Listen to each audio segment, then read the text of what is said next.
to the main story of the day, which is there are more problems for the government as a result of the post office scandal. Now, this was, if those have been under a rock recently, this is a faulty computer system called Horizon, which was wrongly totting up the transactions in the post office, which meant that various 1,000 or so postmasters and postmistresses were accused of theft, which they hadn't committed. Some were jailed, some died, some committed suicide. It was awful. Now, it's being reported again on page 6 of the Mirror today that David Cameron's government knew more about all of this than it has let on. Now, John, what are the allegations exactly? What do we think now happened? Yeah, so at the centre of this, I mean, anyone who watched Mr. Vates versus the Post Office will have a vague idea of this. The kind of central issue was when all of the postmasters were finding that when they went to tally up their money at the end of the day, the sums didn't add up and the amount of cash they had didn't match what it was saying they should have on the computer. And loads of people suddenly found they were hundreds of pounds, thousands of pounds short. And one thing that the post office did was say to them, well, no one else is having these issues, it's just you. And another thing they were saying was, well, the only person who can change the figures is you. There's no one else who can change the figures. And the thing that Alan Bates and his fellow postmasters was trying to prove was that actually people at Fujitsu, who is the company behind this Horizon software, were able to dial in remotely and could change the figures that were appearing in people's accounts. And the post office for years said this wasn't the case, that was impossible. The only people who could touch the numbers were the postmasters themselves in their individual branches. And one of the things that's come up now is the BBC have done this investigation and they've done loads of freedom of information requests. They've got hold of loads of documents. And it looks like back in 2014, the Post Office commissioned this investigation, which suggested there were ways that Fujitsu could go in and change the numbers in people's accounts. And after that investigation was launched, a second investigation was started in 2016 that was looking at this. And then around that time, Alan Bates and the 555 postmasters started their court action against the post office, against their convictions, because the post office accused them of stealing money. And at this point, the post office thought, well, let's put that investigation that we're doing into this problem on hold. They told the government, oh, we were looking into this, but while this court action's going on, we're just going to put it on hold. The BBC's seen documents that show that the post office told Baroness Neville Rolfe, who was a minister in David Cameron's government. And then it wasn't until 2019 when that court case finally came to an end that it became clear, and the High Court judge said that it was clear that there was a way that you could change the numbers remotely, that it wasn't just the postmasters who were in control of the numbers. And so I guess the kind of point here is that they went through all of that. Some people served time in jail, and all the time there were some people in the post office who were aware there could be a problem here. But I think it's all got a bit complicated in the last few days. The key issue now is there are plenty of postmasters who still haven't had proper compensation. That after that drama was on ITV over Christmas, there was all this anger and people said, well, this is totally wrong. Lots of people, sorry, I think I've got the... You've got the small child's cough, that's the problem. It happens. This is my point. The Russian infantry would never survive, John. So while you have your cough, I'll just sort of sum up a bit. So what we've got is a situation where people were convicted because only they were in control of the transactions in their post office. And then it transpired, or the allegations always were, that actually someone else could also have affected it. Whether they did or not, it didn't matter. It just meant those convictions would be unsafe if someone else had access to the same computer system. And the post office then was accused of doing this wrong, and started investigating whether or not it had done something wrong and whether these convictions were unsafe. And then as soon as a legal case begins by the post office, by the postmasters, saying our convictions are all unsafe, they decided to stop the investigation into whether or not those convictions were unsafe, on the advice of lawyers. Now, the only reason I can think of to do that, if you're good and decent and upfront organization or person, if you're being sued for something you've supposedly done wrong, you would carry on investigating whether you've done it wrong, because if you're confident that you are in the clear, that would be how you fight the court case, right? If on the other hand, you think that inquiry is going to make you look bad, then you might stop it, because that would mean you lose the court case, and that would make you deceitful. So the only reason to stop that inquiry is because it's not going to be happy result for you. But I suppose one of the more pressing questions for the government of the day, well, the government of that day as well as today, is that why would David Cameron's government and the ministers who saw this at the time, why would they not have cared enough about this to take more notice of it? It sounds like, one of a number of pieces of paper crossing a junior minister's desk, and they go, yes, right, okay. And because it wasn't in the news cycle, ITV hadn't made the drama yet, that they just didn't take much interest in it. They didn't stop and go, hang on, you're doing what? Is that really how we're governed? Is that how they think? Well, I think the argument is that some people, whether that was in Fujitsu, whether in the post office, were deliberately trying to make this issue go away. And the argument that some people in government have made is that, yeah, they were aware there was something, but they didn't realise the scale of it. They didn't quite realise the injustice that was going on. But, we can't rewind the past. We cannot. Mistakes were clearly made, but we can't go back and correct them now. What the government now can do is make sure that those postmasters do get full and proper compensation. As I was saying before I descended into coughing, after that drama was on TV over Christmas, there was loads of anger.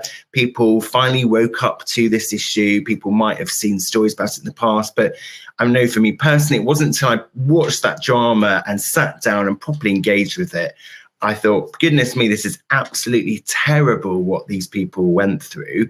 So I think most people are now in that place. Most people have clocked that this is a major issue, something went terribly wrong.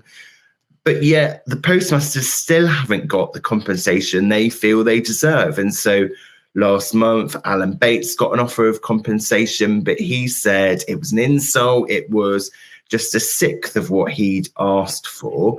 And I think that the pressure now is on ministers we can have these complicated discussions about documents and what was said in 2014 and 16 and who knew what and whatever.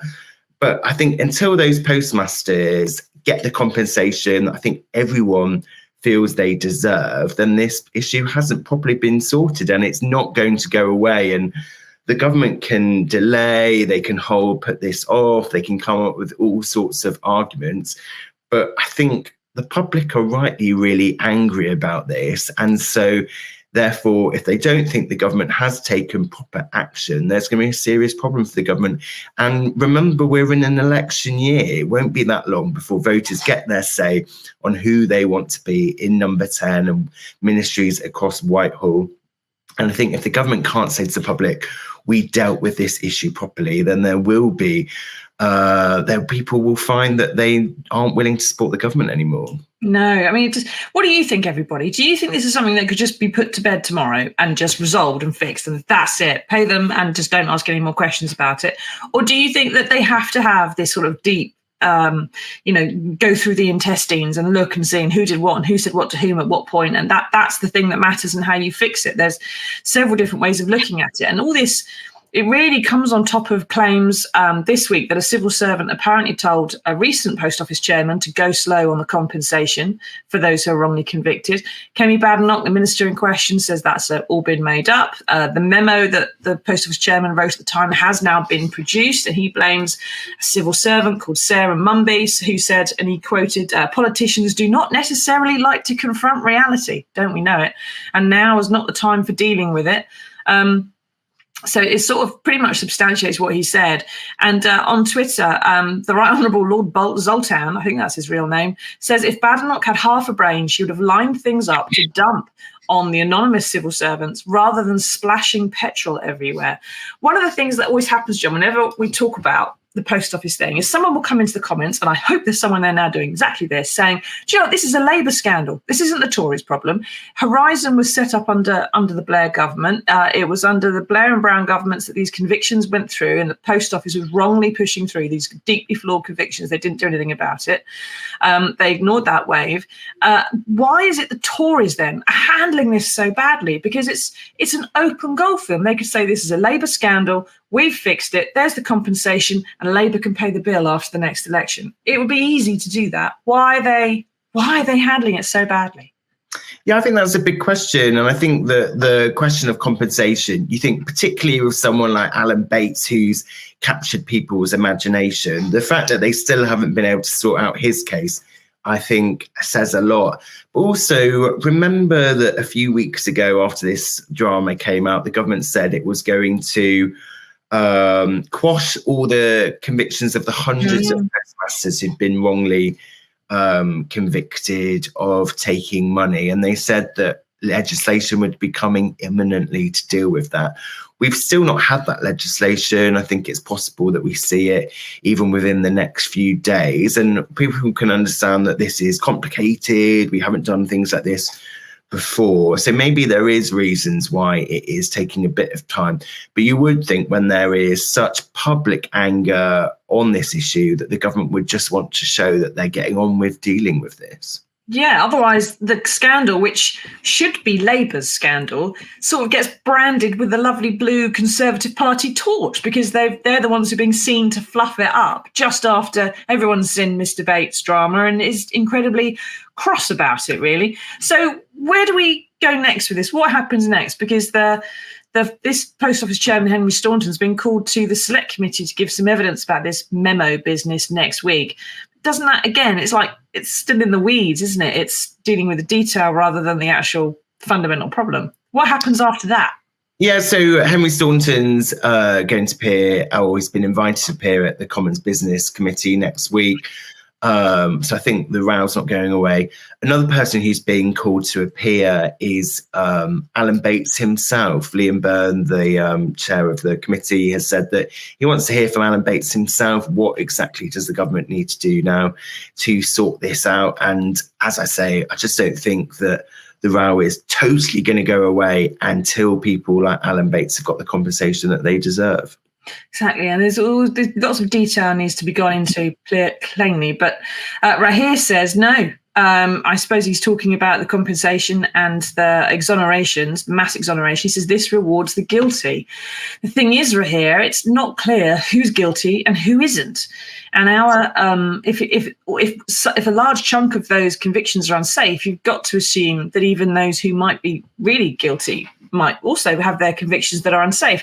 And our justice system in this country does not say, look, you keep convictions that are unsafe because you've got one or two people that probably did do it.